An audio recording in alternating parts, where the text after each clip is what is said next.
İnşallah Allah kalplerimizi kendi nuruyla aydınlatır, doğru yoldan ayırmaz bizi.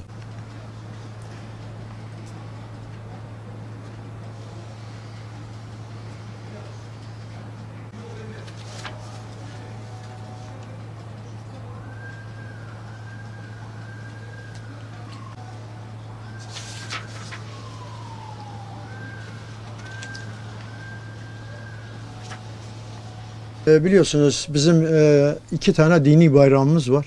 Bir Ramazan bayramı, bir de Kurban bayramı. Ramazan'ı geçtik. Allah-u Teala bizi kurbana yetiştirsin inşallah. Efendim eskiden Urfa'da apartman olmadığı için hepimiz hayatlı evlerde yaşardık.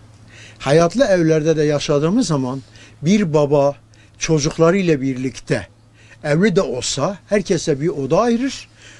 Onlarla aynı evde yaşamaya çalışırlardı.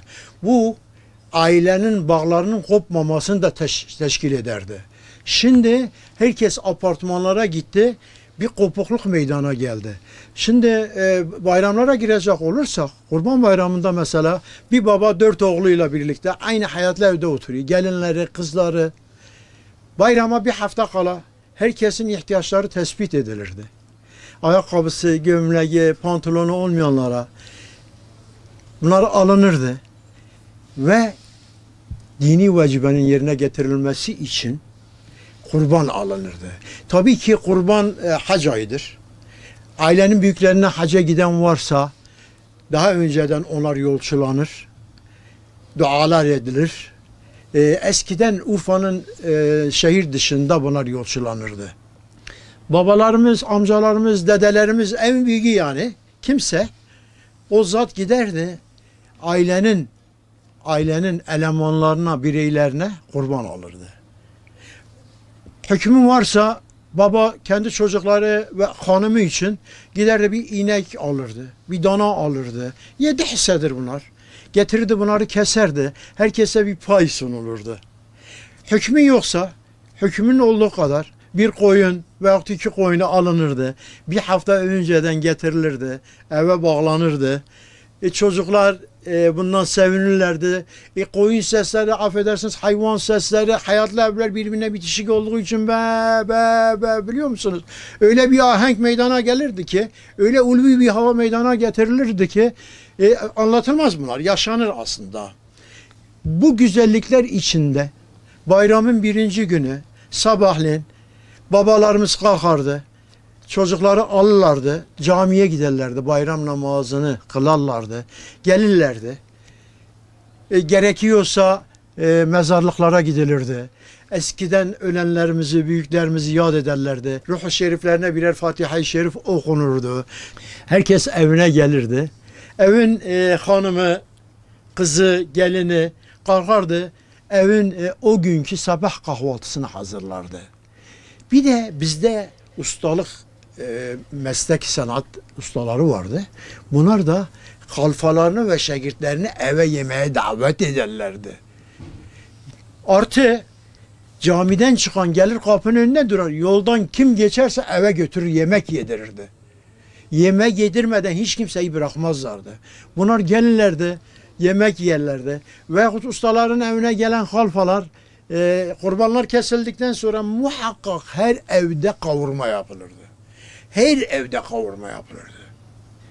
Gelen insanlar otururlar 15-20 kişi, bayanlar ayrı odada, erkekler ayrı odada güzel bir şekilde yemeklerini yedikten sonra ellerini yıkarlar. Efendim bayramlaşırlar. Şekerler, kolonyalar ikram edilirdi. Çok güzel bir şekilde diğer insanların, diğer büyüklerin bayramlaşması için evlerine gidilirdi. Ya eskiden 40 kapıya kadar komşularımız vardı. 40 kapıya kadar komşularımız vardı. Ne yapardık? Kurbanı kestiğimiz zaman kurban 3'e taksim edilir dinimiz gereği. Bir kısmını kendine alacaksın. Bir kısmını eşine, dostuna ayıracaksın. Fakir zengin fark etmez. Bir kısmını da fakirlere ayıracaksın. Şimdi etimizi kesik, davarımızı, etimizi alayık, götürük kasaba. Yarısını kıyma çekik, yarısını da kuşbaşı yedik, getirik buzdolabının buzluğuna koyuk. Nizanım, rahat canım. Olmadı bu. Bu dini vacibe yerine getirilmemiş oldu. Yani bu güzel ananelerimizi, örflerimizi, dini geleneklerimizi unutmamamız lazım. Bunları yaşamamız lazım ki çocuklarımız da bize bakıp örnek alarak onlar da yaşasınlar. Yoksa vallahi kültürümüz yok olmak üzeredir. Ben isterim ki herkes yaşlıları, hastaları, düşkünler yurdunda olanları, sakat ve mağlulleri gidip ziyaret edelim. Gönüllerini hoş edelim. Et götürmeyelim, 2 tane şeker götürelim, 2 tane çiçek götürelim, ellerini öpelim. Onların gözyaşları ile, onların duyguları ile biz de o mübarek havayı teneffüs edelim. Biz bunu yapmasak, birbirimize samimi olmasak, birbirimizden bağlarımızı kesersek, büyüklerimizi ziyaret etmezsek yarın bizim hasta olmayacağımız ne malum? Belki kötü mü olacağız? Belki 10 dakika sonra araba çarpacak bizi. Onun için birbirimizin kıymetini bileceğiz. Birbirimizi ziyaret edeceğiz. Bayramlarımızı bayram şeklinde kutlayacağız. Büyüklerimizi ziyaret ederken saygıda kusur etmeyeceğiz. Gideceğiz. Ya illa benim akrabam olmaz şart değil. Benim bir komşum da olabilir. Bunları ziyaret edeceğiz. Ellerini öpeceğiz. Hayırlı dualarını alacağız.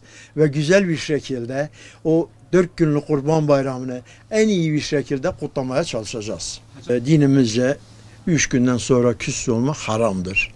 Fakat maalesef bu konu gittikçe buyurduğunuz gibi küskünler artmakta. Niye artmakta? Bu da menfaatten kaynaklanıyor. Hani Urfalıların bir tabiri var. Kansu olmuş. Kimse hesaba almıyor. Ya küskünlük ne demek? Ya dinimiz diyor ki 3 günden sonra küs olamazsın. Gidip barışacağız. Küçüğümüzse biz büyüklük göstererek gidip gözünü öpeceğiz. Büyüğümüzse gidip elini öpeceğiz. Ya ben bir özür yaptım. Ben bir hata işledim. Elini öpeyim senin. Affet beni ya. Ya bundan insan küçülmez ha, büyür. İnsan bir insanla af dilemekle küçülmez. Daha beter büyür. Onun için birbirimize karşı o kadar insancıl olmalıyız ki Allahu Teala da bizi sevsin. Bir mesaj. Aslında kurban bir ahittir. Ahit. Mesela Allahu Teala Hazreti İbrahim'e oğlu İsmail'e kurban et dediği zaman Hazreti İbrahim oğluna bu konuyu söylediğinde Hazreti İsmail dedi ki ya baba, nasıl buyuruyorsan öyle yap, beni asillerden bulmayacaksın. Ve başını taşa koydu. Bıçağı babası boynuna attı. Ya Rabbim, ben sana söz vermiştim dedi. Sana söz verdim. Ben sözümü yerine getiriyorum. Cibril Emin yukarıdan şimşek hızıyla, belki 100 şimşek hızıyla aşağı indi. Ona bir koç getirdi. Allah'ın emriyle getirdi. Ve o günden üzere bugüne üzerimize vaciptir kurban kesmek. Her Müslüman hükmü yettiği kadar bir kurban. Allah'ın ete, kana, deriye ihtiyacı yok. Allah'ın biz deniyor ya. Allah bizi deniyor, sınıyor ya.